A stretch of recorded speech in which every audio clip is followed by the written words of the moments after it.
Welcome to the world of magic wonders. आज की कहानी है सामने वाली खिड़की। वसंत विहार की शांत कॉलोनी में सेवानिवृत्त वकील कुणाल मेहता हर सुबह की तरह अपनी खिड़की के पास बैठा करते थे। गर्म चाय की चुस्की के साथ उनकी नजरें हमेशा एक ही जगह पर टिकती थीं। सामने वाला बंगला नंबर 17। उस बंगले में रहने वाले थे राजीव शर्मा, एक अनुशासन प्रिय व्यवसाय जो हर शाम पियानो बजाया करते। उनकी पत्नी सुलेखा हमेशा फोन पर व्यस्त और उनका बेटा एरिक जो अक्सर देर से घर लौटता।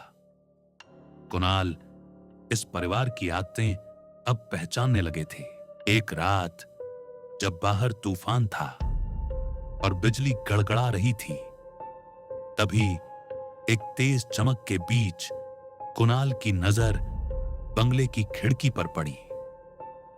उन्होंने देखा कोई आकृति किसी के शरीर पर झुकी हुई थी। पल भर में अंधेरा लौट आया। सुबह बंगले के बाहर पुलिस की गाड़ियां थीं। पड़ोसी जमा हो चुके थे। खबर फैली, राजीव शर्मा की हत्या हो गई है। अंदर पुलिस पूछताछ कर रही थी। सुलेखा, आरशे और नौकरानी मीरा से। तीनों के बयान अलग अलग थे। कुणाल खिड़की से सब देख रहे थे। कुछ गड़बड़ थी।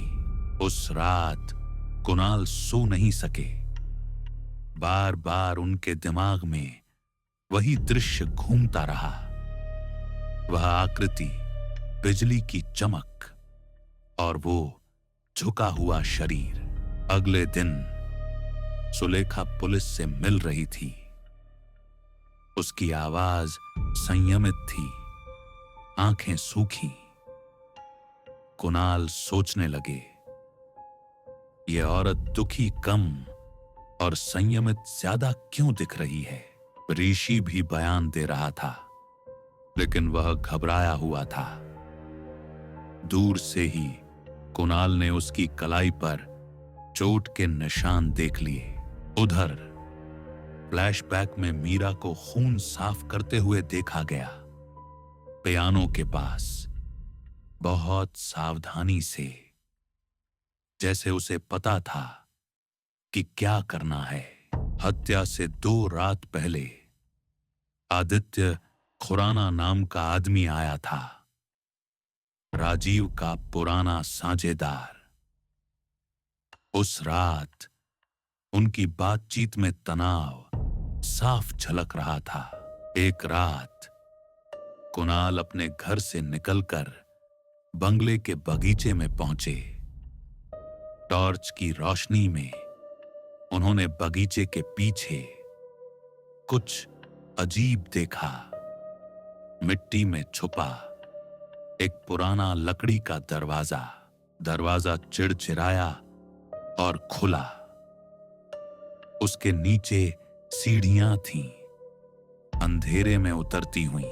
नीचे पहुंचते ही कुणाल को एक और पियानो दिखा, पुराने धूल से ढका हुआ, लेकिन उसकी एक कुंजी पर खून के ताजा धब्बे थे।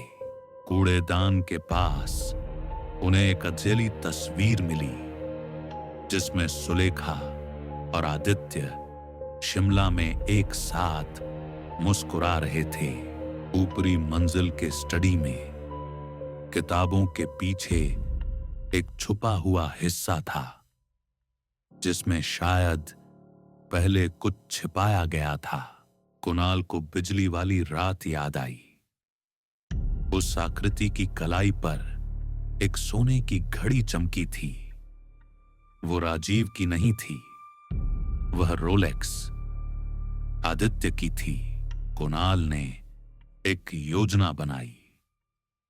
वह सबको अपने घर बुलाने वाले थे, एक चाय सभा के नाम पर, लेकिन असल में वह खुलासा करने वाले थे। उन्होंने सबको कॉल किया, सुलेखा, आरशुई, मीरा और आदित्य। कहा, राजीव को श्रद्धांजलि देने एक साथ मिलते हैं। सभी उनके घर पहुंचे। हर चेहरा तनाव में डूबा हुआ था। नजरें एक दूसरे पर नहीं टिकती थीं। कुणाल उठे, बोले, जो हुआ वो एक हादसा नहीं था और मैं ये साबित कर सकता हूं। उन्होंने एक तस्वीर दिखाई। बिजली की चमक में एक रोलेक्स घड़ी। ये घड़ी तुम्हारी है आदित्य, मैंने तुम्हें देखा था। उन्होंने तहखाने की पियानो कुंजी दिखाई, खून से सनी हुई। ये वही जगह है जहां अर्श भाग कर गया था। कुणाल बोले, मीरा, तुमने खून क्यों साफ किया? पुलिस को बुलाने से पहले वह चुप रही। और ये देखो सुलेखा, तुम कह रही थी कि तुम अपनी बहन के पास थी, लेकिन ये तस्वीर बताती है कि तुम आदित्य के साथ शिमला में थी। और उस रात मैंने तुम्हारी परछाई देखी थी। ठीक 10:40 पर तुम बंगले में ही थी। कमरे में सन्नाटा पसर गया। सबकी नजरें सुलेखा पर टिकी थीं। सुलेखा उठी, कांपते हुए बोली, तुमने देखा? मुझे कुणाल ने सीसीटीवी फुटेज चला दी।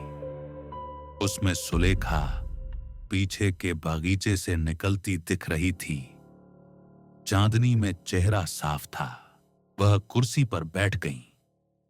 बोली, उसने मुझे बर्बाद करने की धमकी दी थी। मैंने गुस्से में मेट्रोनोम उठाया और वार कर दिया। मीरा ने मेरी मदद की। अर्श ने देखा, लेकिन डर से चुप रहा। मीरा ने सिर हिलाया।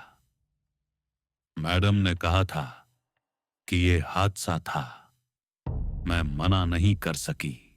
ऋषि की आवाज कांपी। मैंने देखा था, बहुत डर गया था।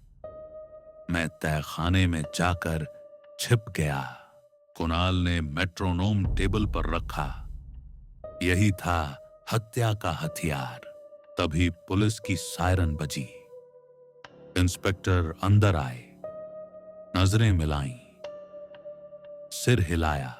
सुलेखा उठी, बिना किसी विरोध के हाथ पीछे कर दिए। वह चली गईं।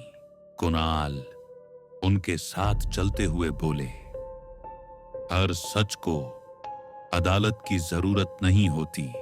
कोई ध्यान नहीं देता और आदित्य चुपचाप घर से निकल जाता है। उसकी रोलेक्स एक आखिरी बार चमकती है। ऋषि अब स्केच बना रहा है। उसके चेहरे पर शांति है, शायद पहली बार। मीरा दरवाजा पार करती है, बिना पीछे देखे। बंगले में पियानो अब भी वैसा ही है, लेकिन उसकी आवाज अब हमेशा के लिए थम चुकी है। कुणाल फिर उसी खिड़की के पास बैठे हैं। चाय की चुस्की और शांत सड़क। बंगला नंबर 17 अब खामोश, पर्दे गिरे हुए, कोई हलचल नहीं। कुणाल अपनी नोटबुक पलटते हैं। हर पन्ना एक सुराग, एक याद। सामने चौकीदार सिर हिलाता है। कुणाल मुस्कुराकर जवाब देते हैं। शाम की रोशनी में खिड़की पर एक आकृति सी दिखती है। या शायद वो सिर्फ कल्पना है। कुणाल सारे दस्तावेज समेटते हैं। फाइल पर लिखते हैं, केस नंबर 17। अगली सुबह वो पौधों को पानी देते हैं। एक नई आदत, एक नई शुरुआत। बच्चों की साइकिलें दौड़ती हैं, दूध वाले की आवाज गूंजती है, गली फिर से जिंदा लगती है। शाम को किसी घर से पियानो की हल्की धुन आती है। कुणाल मुस्कुराते हैं। वो खिड़की अब सिर्फ आसमान दिखाती है। बीते हुए पल वहीं कहीं रह गए हैं, पर खिड़की अब भी सब देखती है, चुपचाप। ऐसे ही और वीडियो के लिए हमारे चैनल मैजिक वंडर्स को देखें। अधिक जानकारी के लिए कृपया हमारी वेबसाइट www.magicwonders.fun पर जाएं।